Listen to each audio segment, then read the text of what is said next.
following program was provided by an independent producer solely responsible for its content. The opinions expressed do not necessarily represent the views of this station, its staff, board of directors, or underwriters. My name is Jasmine, and I am a recovering drug addict. My name is Richie Farrell, a.k.a.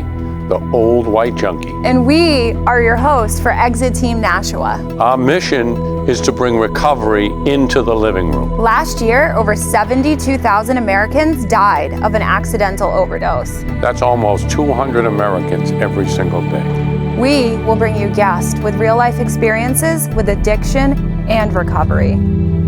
Welcome to Exit Team Nashua. Hi, welcome to Exit Team Nashua. My name is Jasmine, and I am your host. Exit Team is a show that brings recovery right into your living room. As always, it's an honor to be joined by our co-host, Bobby. Hi, how you doing? Bobby, your hair's phenomenal today.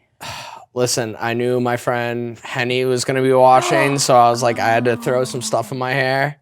Because I got to be the best for Henny. He's amazing. Okay, all right. Well, your hair looks great. I can always tell when things are going well for you because your hair is on point.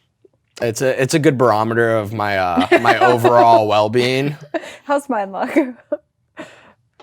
It's an overall barometer. Okay, all right, good. You know, 'cause I've been deathly ill for days. Today's like my first day out of bed being a human. So. Well, I mean, you're doing well then. Thank you. How are my eyebrows?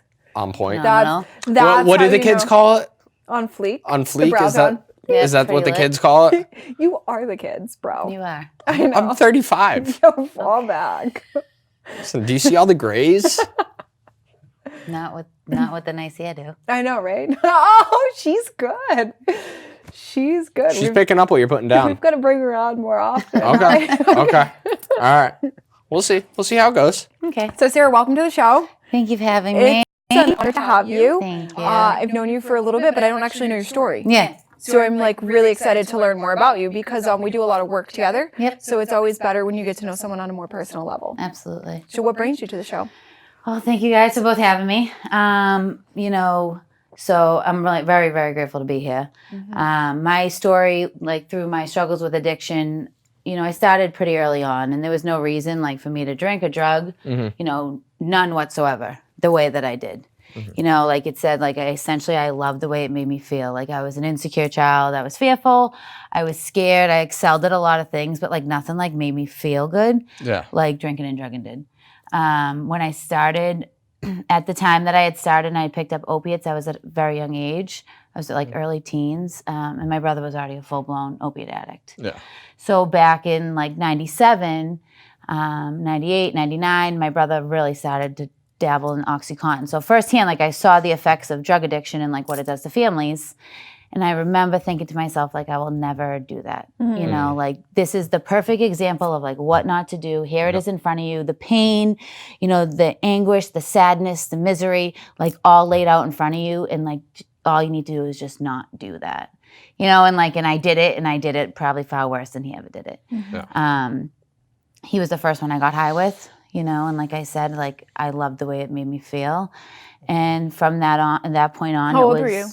I was 14. 14, okay. Yeah. And that was just with OxyContin. Okay. Because that was like my love. Like, That's what was around back then. Yeah. Those are the real ones. Yeah. So like drinking, smoking weed, all those things came into play. And like I said, when I tried it, I wasn't scared to try the next thing. I was searching for that feeling and hoping to find it once again. And, lo and behold, I didn't find it until I found recovery. But my story is pretty like, quick paced. I got high a lot. And I went off to college and I was at Salve Regina in the following year. I was in my first detox. So I was in nursing school at 18, and at 19 I was, down in Plymouth at my first detox. And I remember feeling the sense of like, this will never happen again. That hopelessness, that sadness, that loneliness, that guilt, shame, like this isn't going to be my life. And it was for a long time, dozens and dozens of detoxes later, and maintenance and halfway houses and sober living and everything that I tried and tried and tried, and I kept getting high and I didn't understand why, and that state of like powerlessness and hopelessness really hit like when I was pregnant with my daughter and in 2009, and I couldn't stay sober. It brought so much pain and so much guilt and so much shame, but it fueled my addiction because it gave me relief because I couldn't deal with, stepping away to use drugs over my own child.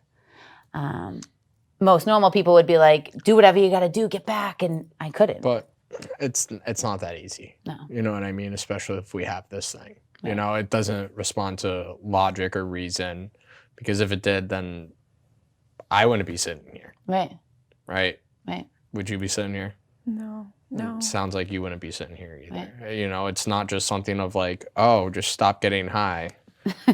Why didn't I think of that? Yeah. You know what I mean? There's a lot more that goes into it. It's not just some kind of moral failing. Right, but you didn't know that. No. You didn't know that is what it sounded like. So you're full of like guilt and shame, and what better to numb out the guilt and shame that's so hard to live with and carry than the drugs that and- have taken me to that and guilt then, and then shame. you're like, I'm such a loser. I'm like, why am I Yep. using? And it's like that vicious cycle. And for a lot of people, if they've never experienced it, they don't know what we're talking about. But when you shared that, I was like, my heart hurt because like I knew what it was like. For me, I knew what it was like to have this disease, but I didn't know at the time that I had this disease and like the self-hatred that came with it because I couldn't figure out what was wrong with me and how I like really didn't want to live this way, but I couldn't escape it. Exactly. And that was the big thing. It got to a point when like I didn't want to continue to get high, but I didn't want to, I didn't want to live with drugs. I didn't want to live without them. I couldn't deal head on with all the pain and, everything that I'd caused in my life. And I didn't really know what to do. Like I had said, I'd probably spent more time in treatment than I did actually getting high. That I thought like, this is it. I'm that hopeless case, I'm that hopeless alcoholic and I'm constitutionally incapable. Yep, exactly. And, Wow. And That was good. I know. We're doing good. Yeah. And that was, a big part, a long time of my journey. I was embarrassed of being a mom. I was embarrassed of stepping away from my child and being okay. Stigma again, right? Yeah. Like stigma, like I'm a mom, I must behave a certain way. I'm a parent, like I can't have this disease. Shame on me if I do. Shame on me for doing the things that I do. Yeah. And, and I surrounded myself with people who thought that I was in the right. The people that I was getting high with, that made me feel good about myself. Like, you're a good mom, and they shouldn't have taken her, and they shouldn't have done this. In all reality, when my parents stepped in, it was one of the greatest blessings of my entire life. Yeah. Because my daughter's beautiful, she's healthy, she's happy. She's been given this stable life, even when I wasn't around. And I was unable to see that. Selfish, self-centered Sarah. It was poor me. Yeah. You're going to make me forget how to be a mom. My child's never going to remember me. All these things, and I couldn't see the other side. And I was unwilling to at the time. I was very unwilling to take a look at myself. I wanted to look at everyone else's part, besides my own. So by 19, you were in your first detox. Sounds like there was a lot of pain and suffering. How many years did the cycle go on for until you were able to find your way to like long-term recovery? So that went on for about 10 years, and Okay. it was in and out of treatment. My daughter was born in 2010, and after she was born, I was put on maintenance, and I stayed on that for a few years. But I never did it The right as it was way. laid out. Yeah, I know, right? The benzos, it was the cocaine, it was, Me too. Everything else. everything else. It's like, Yeah. when I first got sober, I was so anti-maintenance due to my own personal experience with maintenance and how I couldn't understand what was wrong with me and how these doctors had prescribed me this drug that was going to make me better, and I wasn't. I was still suffering. And but like now I'm a little bit more open-minded, and I see people actually use maintenance the way they're supposed to, and I'm like, holy cow. Yeah. I could never do that. That's same. I'm like, I think I was worse on the maintenance than when I was. It's not meant for everyone. No. It's really not. No, and it's also. Did you really want to be sober when you were on maintenance? No, I think honestly, I was backed into a wall. It was the easy way out at the time. I had a brand new baby, and I was willing to try kind of whatever it took. This was the easier, softer way for me at this time, because then people got off my back a little bit more. They weren't really, I was prescribed this medication as opposed to buying it on the street. Well, I want to clarify what I said, because I think anytime I've done a maintenance drug or anything like that, it was just because like, okay, this is going to get me through to getting high next. I didn't actually want to be better. Right. That's kind of what I meant, because I've seen a lot of people that want to get better and they use maintenance and they actually use it correctly and they do get better. Baffles me. Well, you know what? There's more than one path. I know, right? You know what I mean? Not my experience with maintenance, nor could it ever be, because that's just the kind of addict and alcoholic that I am. Yeah. And that was kind of my thing. I never really saw it as a long-term thing. It was just, I was just trying to get by day. Yeah. And that's what it did for me. Is it got me through one day to the next, maybe the next I didn't pick up. Yeah. But most of the time I did. Yeah. So and that went on for quite a while, and finally got to the point when, my daughter was taken from me and she was 3.5. And I was homeless, I was jobless. I didn't speak to my mom for quite some time, because now, as like families and loved ones do, they step in and step up to take care of everything that like we've destructed. Yeah. She took her off a bottle, she potty trained her, she took her to daycare the first time. All the things that like at the time they were irrelevant in my life. She got taken away, and it was almost as if there was like a weight lifted off me and I could get high how I wanted to. Because now she wasn't there as a daily reminder, and I could like numb that pain. And it sounded, for a long time, I could never speak about it, because it sounded like cold, and it sounded like, mean, but it was like the reality. And I had to like open my mind to the fact that like, this is it. Like she's not going to keep you sober. You would die for this child. And like, you cannot live for her. I could not stay sober for her. Yeah. And that was a tough pill to swallow. And I think it took me a little bit longer to get back, because I was unwilling. So, like I said, the homelessness, the overdoses, the PCs, in and out of treatment, getting people's hopes up, breaking them down again, visiting my daughter, leaving treatment the next day, all these things. And I couldn't figure out what was wrong with me. I was not happy. I was more miserable sober than I was not sober. Yeah. I was crazier sober than I was not sober.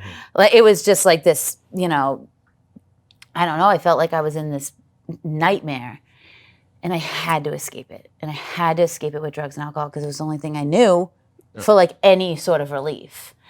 So when I got sober, I didn't really want to be sober. But once again, like treatments, institutions, detoxes, like that's what was easy for me. Yeah. I liked going into those places. I liked to be around people that I knew were going to be there. I knew that, my family would eventually drop me off cigarettes, and, maybe I get a call with my daughter after a couple weeks, like all those things that. You know how to operate. Exactly. Yeah, it's comfortable. It's comfortable. It's not ideal, but it's like, oh, I know how to deal with this. Right. I know how to play the system if I need to play the system. I know what I'm going to get out of what I do. Yep, absolutely. Yeah. And I went in, and for the first time, I had been in several support groups and everything. I had been shown a way. I had been given suggestions. I was just like very unwilling to do any of those things. And someone sat down with me, and they, went through one-on-one. And for the first time in my life, I thought maybe there was a solution to like everything that I had been struggling with.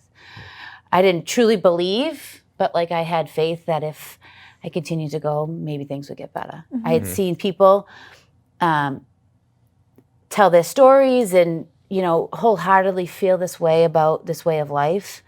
And I believed it for the first time. I always thought everyone was full of crap. Like, this one isn't sober for 20 years, and this one isn't even sober for 90 days. Because you did that thing, like, he still drinks on the weekends. Yeah. So, like, she's definitely getting high. Like, come on, you can't be that happy. Oh, yeah. I would be in detox, and I'd be like, oh, that girl, she's definitely on something. There's no way she's going to tell me how to live my life. Like, I do not want what they have at all. I'd be like, that's great. You can have that, because I'm not interested. Yeah. And, like I said, slowly but surely, I found a way of life that I started to get some relief from, you know? And the process into recovery was extremely, extremely painful. It was super uncomfortable. It was very, you know, I had this small window to get a lot of work done, and I had to give it my all if I was going to, you know, maintain any sort of sobriety. You know, through that, I've been able to like develop a relationship with a higher power. I've been able to see like my part in situations that I had never been able to see, because for me, like the selfishness was like the root, as I'm sure a lot of, you know, drug addicts and alcoholics, but I couldn't see, you know, my part in anything in my life. You know, I was unwilling to look at it. You know, and through this, I've been able to see it. It's given me a chance to be the human being that I've always wanted to be, which was just like good. Yeah. Tell the truth, help other people, you know, be honest, and, you know, keep your side clean, you know, be the person that my parents as a small, you know, child had taught me to be. And I say that a lot, you know, when I speak and I talk to patients, and I don't continuously like do this work because that obsession has been lifted. I do it because it makes me better, you know, every single day. Things come up, anxiety comes up, depression comes up. All those things come up, and like through meditation, through prayer, and through helping others, I'm able to like feel relief in this process. So it's been quite the journey, and like this struggles, this trials, tribulations. Like my brother just recently got back into treatment. It's good. Yeah. Yeah. I have 2 daughters, and you know, both their fathers are drug addicts, and it's been quite the roller coaster. But every day, you know, I go to bed at night and I can't believe how amazing my life is today. The way I feel inside, the way, you know, the opportunities I'm given, even sitting here with you guys. And I was driving up here and I thought, I can't believe, you know, a few years ago, my life looked like North Station, two size of shoes too small. Yeah. No money, abscesses, jobless, familyless. And now I'm like, have this opportunity to like do this, you know? That's awesome. Yeah. As you were sharing, I just like felt how courageous you are. And like, you know, your experience, although a very painful one, as a woman, like I get to work with a lot of other women, but I don't have children, you know, and as you were just sharing so honestly, I was like, holy cow, like Sarah can help so many women, you know, and to make it through all that and to share honestly. And, you know, like when I have like sponsees call me and they're like, you know, like, I just like, I wish like my mom would take him, or I wish like, so I could go get high. You know what I mean? Like when you share that, like I got goosebumps. Yeah. Because that's the truth, right? It And like you is. love your child. And like I know that like women that I get to help, like I know that they love their child, but I also know how cunning and powerful this thing is. And like, you know, how it outweighs every outside thing. And like children are an outside thing. Right. You know, like we've got to learn how to conquer it on the inside. Absolutely. It's not logical. No. Yeah. You know, and the fact that you can share about that openly and, you know, on this, so that, like you said, if somebody hears that, they're like, okay, I'm not the only one. Right. Yeah. Because I know so Sarah's how like, crazy "Oh." it was when I was in, you know, a first recovery meeting or first time in treatment, and somebody talked about like how I felt inside, and like they verbalized it, and I looked around and people were nodding. I'm like, wait, hold on, this isn't super weird. I can talk about this. Yeah. You know, same thing. You're giving permission for people to actually talk about the issues that keep them sick. Right. You know. That's one of the hardest things, I think. You know, it's tough to be honest, but when I was finally able to share my experience, and like someone came up to me and was like, I've been through the same thing, or I'm currently going through the same thing, it gave like meaning to my pain. Yeah. Like it finally was Goosebumps like again. a reason for like this pain. Right. You know, all these painful moments in my life like have been these like spiritual experiences that I never would have got through before. Right. You know, I never would have got through without a needle in my arm. I never would have got through without a bottle in my mouth. Like, and that was just how I lived my life. And I used to think in the beginning, like all the great things, like new job, like new baby, all these things were like, these were the spiritual experiences. And it wasn't until I went through a lot of pain, and I'm like, this is the spiritual experience. When This is the spiritual When experience. when I'm hitting pain, I'm like, all right, God, we're growing. Yeah, here we go. And now there's a lesson now, because like if everything goes great, I don't learn, Right. right? Yeah. Like if I do a behavior or do something right, and like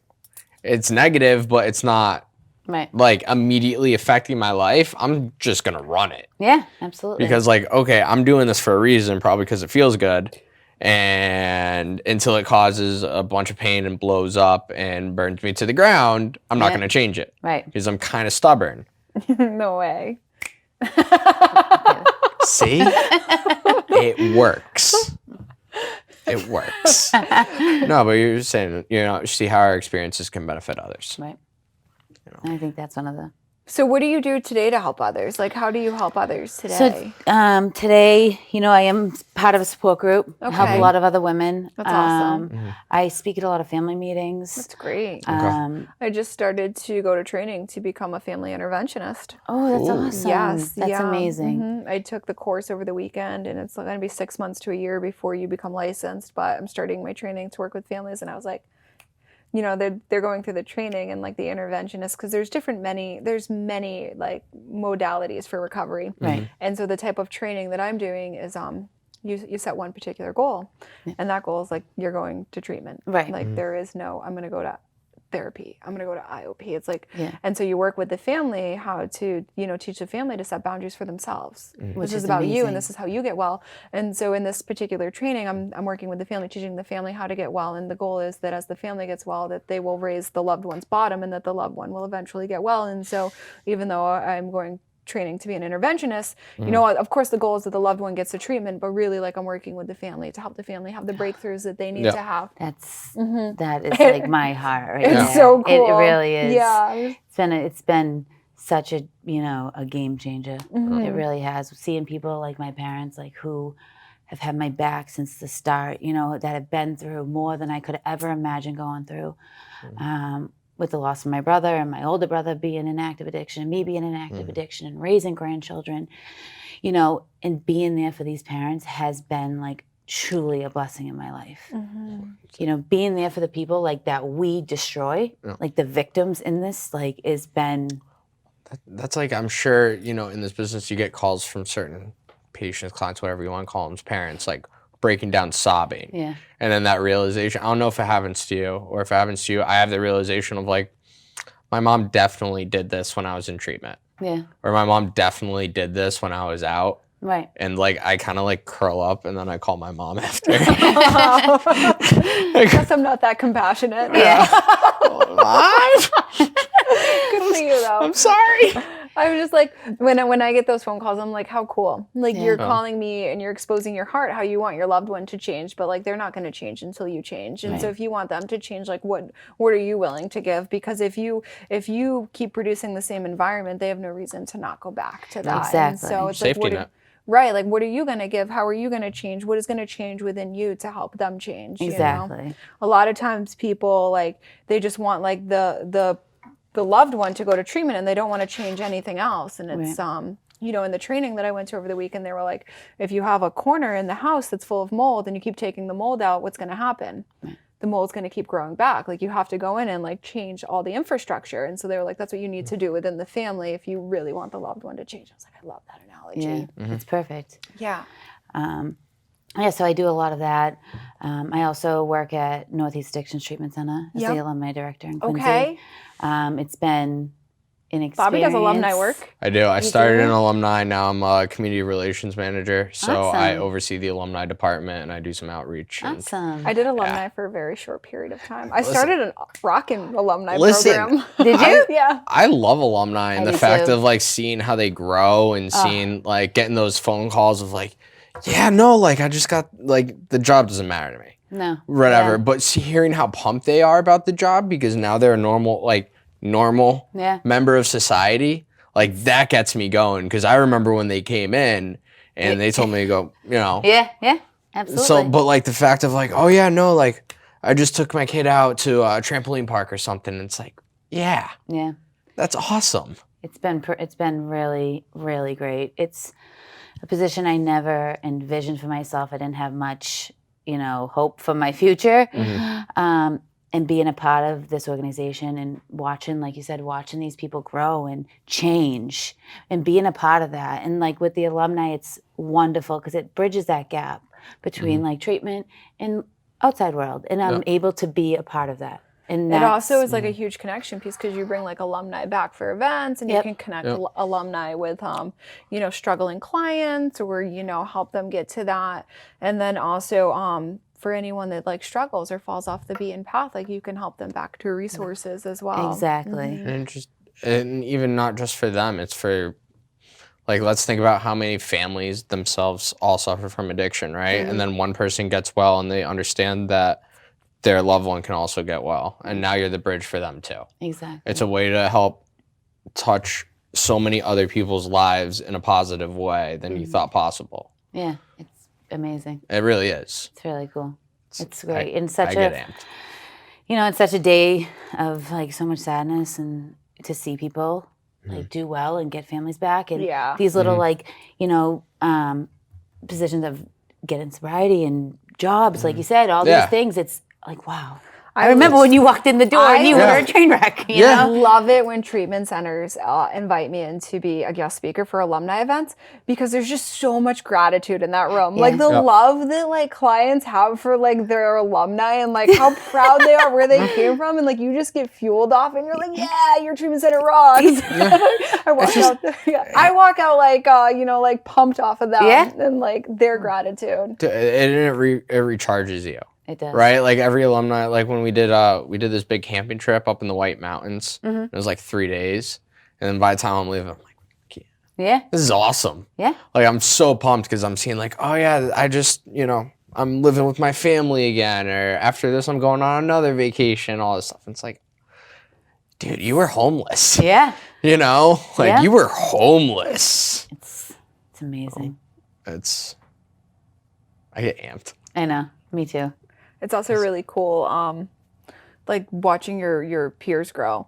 Like there's like a whole group of us that got sober together, and like I get to look at them where they're on their lives. And I was like, dude, I remember like 2.5 years ago, you were in detox with scabs all over your face. And now look at you, and I'm just like, wow, this is so cool. It's absolutely like phenomenal. That is the best thing is I'm sure even like watching sponsees watch their lives come back together. And you're like, when did this happen? Yeah. And you feel like a proud mama bear, and you're just like rooting for them, like go, like do we have anything to do with it? Because we don't.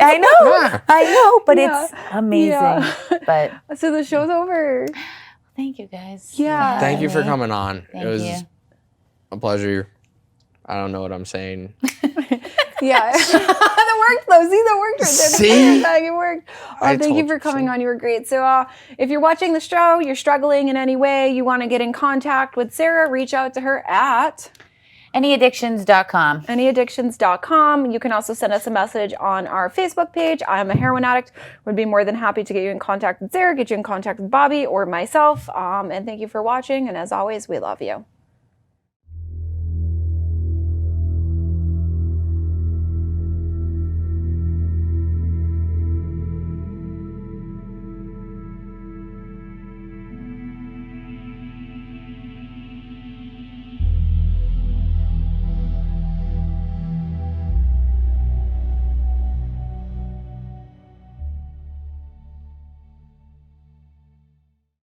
The preceding program was provided by an independent producer solely responsible for its content.